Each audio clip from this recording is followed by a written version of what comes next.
Welcome to You Are God, and so is everything else.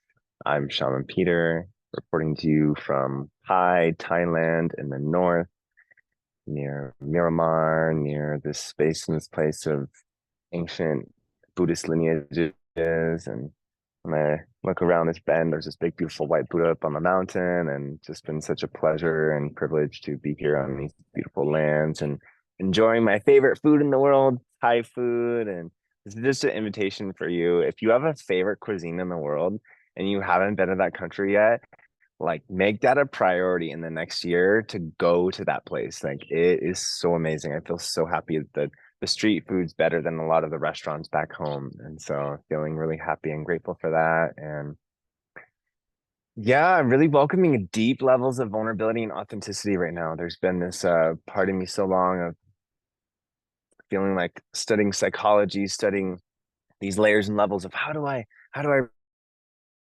reach more people and how do I make a greater impact? And one of the things, and I just come back to my spiritual teachings, is like just authenticity, like vibrating on the most authentic frequency is what we need in the world. And that's what Dharma is all about, is for the bird to be the bird, the tree to be the tree, and for you to be you. And so my intention, my role, if you will, is to serve as a guide and a mirror to support you to be your authentic self.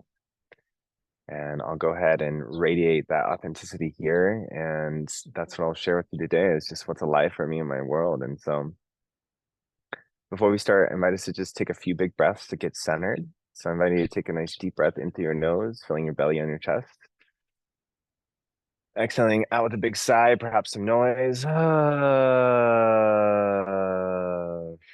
If you feel guided, if you want to stand up and you want to shake your body, you could do this too. If you just want to be seated and shake out your hands, take a deep breath in and shake out your body.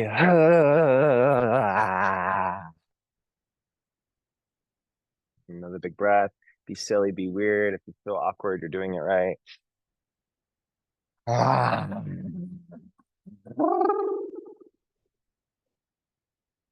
Ready to bring your hands into a prayer pose, your thumbs against your sternum, your heart, and bowing in humility to the divinity within. And I thank you, Creator, God, Goddess, love, to the higher power, that each and every one of these individuals that's listening, the sacred, pure consciousness of loving bliss that we are one with and a part of, for remembering ourselves, remembering that we are the ones we have been waiting for. We just thank you for our why to reemerge, our purpose, our passion, to create new pathways, to be an explorer and a pioneer in this beautiful universe that is life, and to create our dreams from heaven into reality in this beautiful plane of Mother Earth. May our footsteps be prayers for this planet, and may we be a blessing to all those we encounter. I give thanks. Thank you, thank you, thank you, thank you. May you bring your prayer pose to your forehead and just bowing. May your mind be a servant to the master, the emperor of your heart. Thank you, thank you, thank you.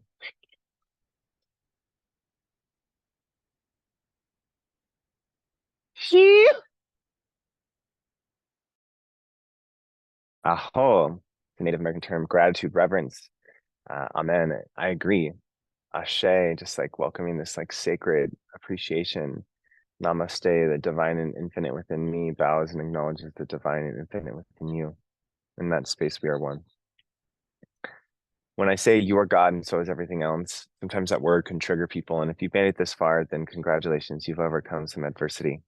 And part of what my ultimate calling, I feel, is to help to untrain the trained mind, as there's so much conditioning and programming that's taken place in our world. And yeah, it's time to create new pathways. And so, excuse me, there's this level and layer of what's alive most for me in my world.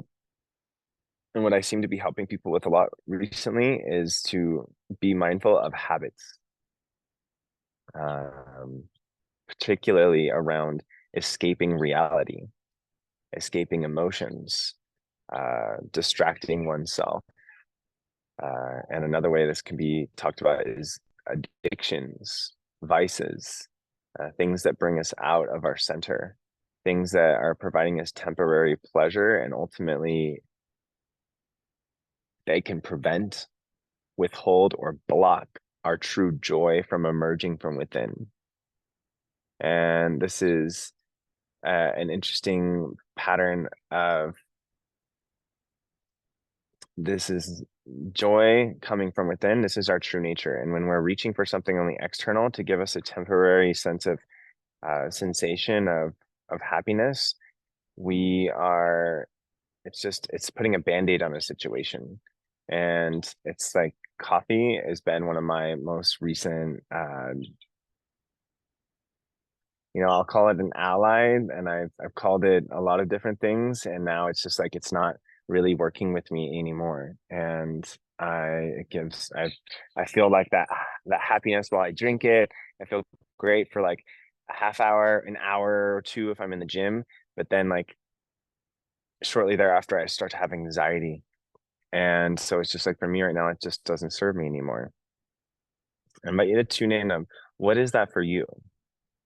Like, what is it, something that maybe at one point it made you really happy? Maybe you like to have, 2 or 3 glasses of wine, and you realize like at that third glass, you're like, yeah, this really doesn't help me anymore. I feel like really tired when I wake up. Maybe for you, it's like, I really enjoyed like smoking, and you're realizing like, oh man, like the amount I'm smoking is just really not helping me anymore. And sometimes, taking a break altogether can be really helpful. Sometimes just like decreasing the volume of consumption. So, like, for instance, I remember when I graduated high school, before I went into college, I was working some summer job. I was cleaning phones, business phones that were being refurbished. And we were just high on caffeine. I remember one day I had 4 cups of coffee, and then I went and played soccer later that day, and I threw up on the soccer field because I was just like, ah, sounds horrible, terrible. And so, I used to smoke, like I would smoke like 10 times a day, marijuana. I had a couple bouts with tobacco, but not as much as I had a lot of marijuana growing up. And like smoking 10 times in a day, like I'm just gonna be honest with you, like it doesn't matter where you are in your life, like it's a form of escape, and it can be a really helpful coping mechanism for a period of time. Like I I'll just say again, one moment when I remembered I had a repressed memory of sexual trauma as a child, and a few years ago I remembered that, and for about a week I was highly indulging in smoking, and it helped me cope for a week. So I was crutches for a week, right? Do you think that anyone using crutches for a year and a half, do you think that's going to really help them? Like, probably not. But for a week, for a month, like, oh, okay, yeah, you've experienced like you don't, if someone doesn't have the coping mechanisms of like exercising, meditating, like proper rest and relaxation, a support system, a therapist, a coach, community, uh, events that help to support emotional healing, sound healing, breath work. There's so much things in the conscious community of mindfulness that you don't even have to be, that doesn't have to be in your part of the world. You can be online like this. You can listen to things like this.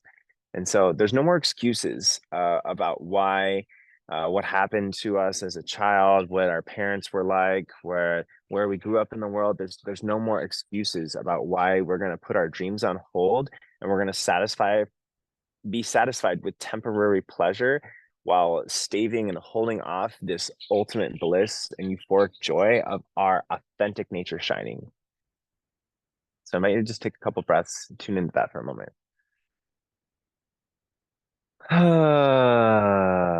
Breathing deep into the belly and the chest, relax the jaw and the shoulders. And again, one more time.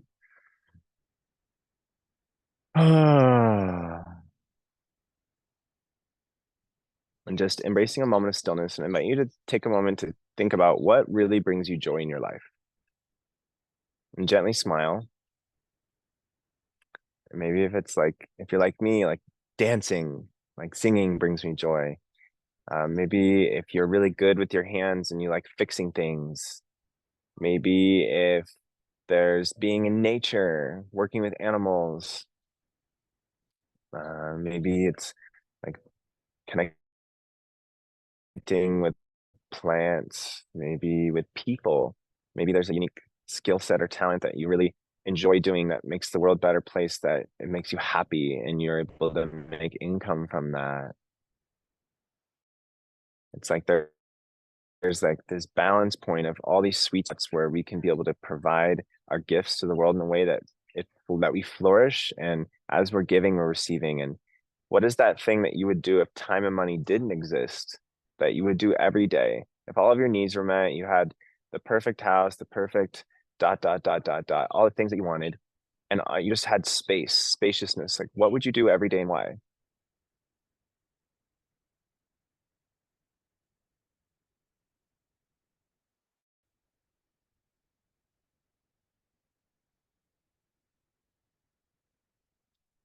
And just be open to observe that and to witness. And there can be different voices that speak at different times. And sometimes there's this level and this layer of like the voice that's like really pure and sweet and authentic and really like this enlightened guru. And there's other times that perhaps there's a voice of like this like this ravenous beast that's just really hungry, and just like there's this voice of this little kid that just like, oh, I just want to be safe. And then there's the teenager that's angry. And then there's this part of you right now that's like, I just want peace. I just want peace. May you please just allow me to access peace. And so wherever you are on that path, if there's different voices, I invite you to be mindful and aware of tuning into the tones of those different voices, and to be conscientious of which ones are you listening to? Which ones are you feeding? There's a Native American story about the light wolf and the dark wolf. And it's like, which wolf are you feeding more? Buddha says that one drop at a time will become more good or more evil, more light or more dark. And that's all perception as well. It's how we perceive it is also, what are we putting into ourselves? Are we putting medicine? Are we putting in something that's hurting us or healing us? The environments that we're in, are we in environments that we feel like we're flourishing, like we love the people that are around us, we feel joy and happiness with them? Do we feel like when you see these people, do you feel lit up, or do you feel like, oh, you go into work and you're like, oh God, I just hope that person's not at their desk when I walk by? Or these places that you go to, the same bar and the same people doing the same thing for years, drinking the same drink, telling the same story, and you're just like, oh. And so just being mindful of like, what are you consuming? What are you feeding your sacred life force? And what do you, this is our home, is our body, this sacred temple of our home. What are you allowing to come into the doors of your temple? What are you listening to? What are you watching? And do you watch the news? Do you consume like trauma, drama, like fear-based propaganda? Do you listen to beautiful things like what you're listening to right now with the intention of growing, developing, tapping into this human consciousness of our divinity? And like, what foods are you feeding yourself? Are you feeding yourself like nourish, like plants? Are you feeding yourself like animals that were treated well? Are you consuming supplements that nourish you? You have good water. Are you drinking spring water or tap water?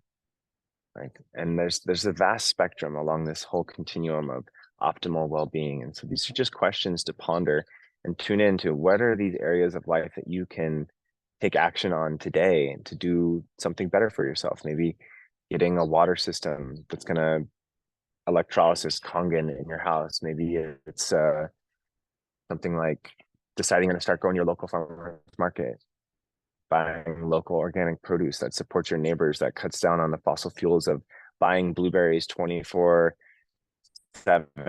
like buying blueberries from South America when they're not in season in America. Like, that's not being conscientious of the environment. It's selfish.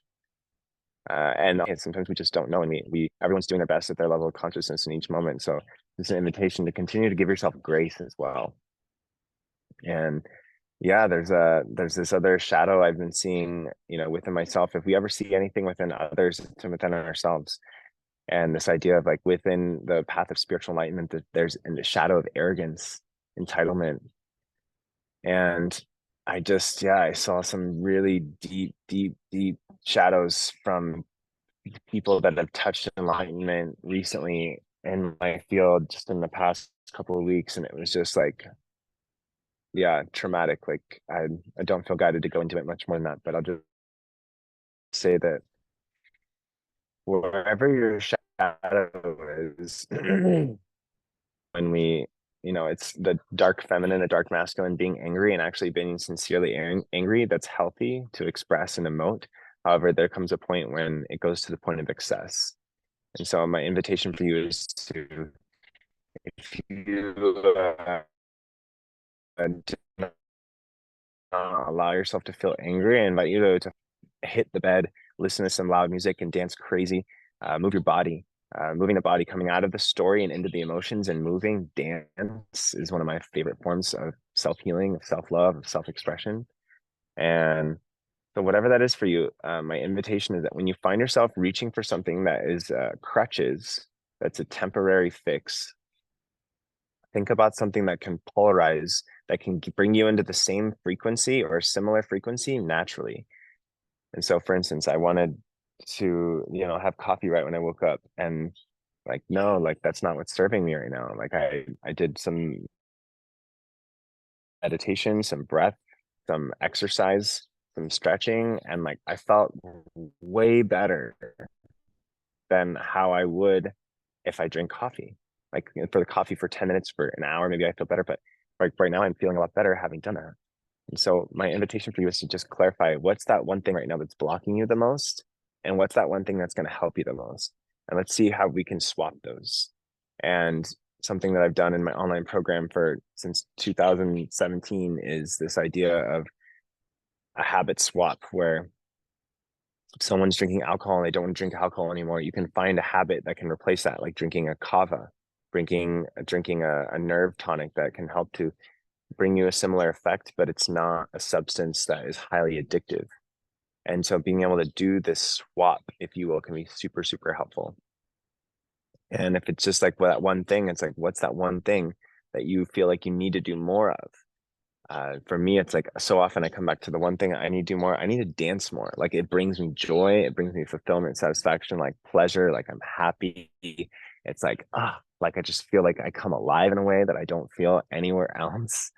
And they're like, what's that thing for you? It's not like something that's just like, oh, I need to go to this certification so I can get this job so I can do this for a living. It's like, no, like what can you do right now? What can you like turn this off and get up and start doing it right now?